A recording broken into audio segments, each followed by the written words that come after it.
नमस्कार दोस्तों, study with अपनी पाठशाला में आपका स्वागत है।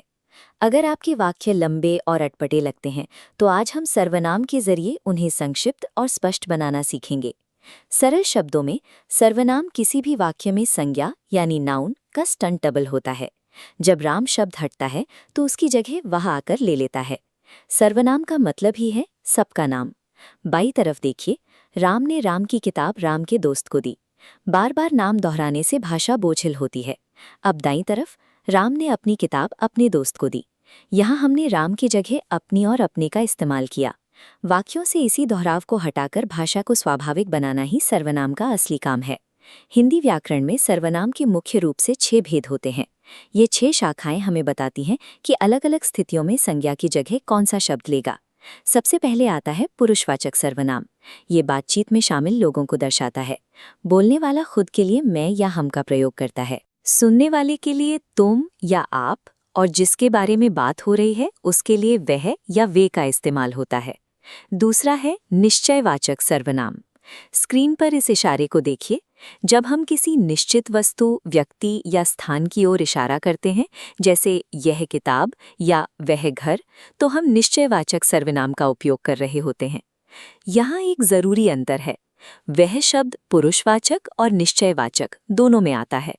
पुरुषवाचक में वह किसी इंसान को संदर्भित करता है, जैसे वह मेरा दोस्त है, जबकि निश्चयवाचक में वह किसी निश्चित वस्तु की पहचान कराता है, जैसे वह मेरी कार है। इसके ठीक विपरीत है अनिश्चयवाचक सर्वनाम। जब हमें पक्का पता नहीं होता कि वस्तु या व्यक्ति कौन है, तो हम कोई या कुछ का प्रयोग करते हैं, जैसे दरवाजे पर कोई है। ये पहले 3 सर्वनाम हमारी स्थिति को स्पष्ट करते हैं: बोलने वाले की पहचान, निश्चित संकेत और अनिश्चित वस्तुएं। चौथा प्रकार है संबंध सूचक सर्वनाम। स्क्रीन पर इस पुल को देखिए। ये 2 वाक्यों को आपस में जोड़कर उनका संबंध बताता है। जो करेगा सो भरेगा।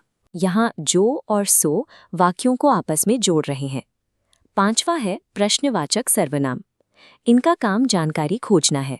किसी भी व्यक्ति, वस्तु या स्थान के बारे में सवाल पूछने के लिए हम क्या, कौन और कहाँ का उपयोग करते हैं। चलिए, वीडियो को एक पल के लिए रोकिए।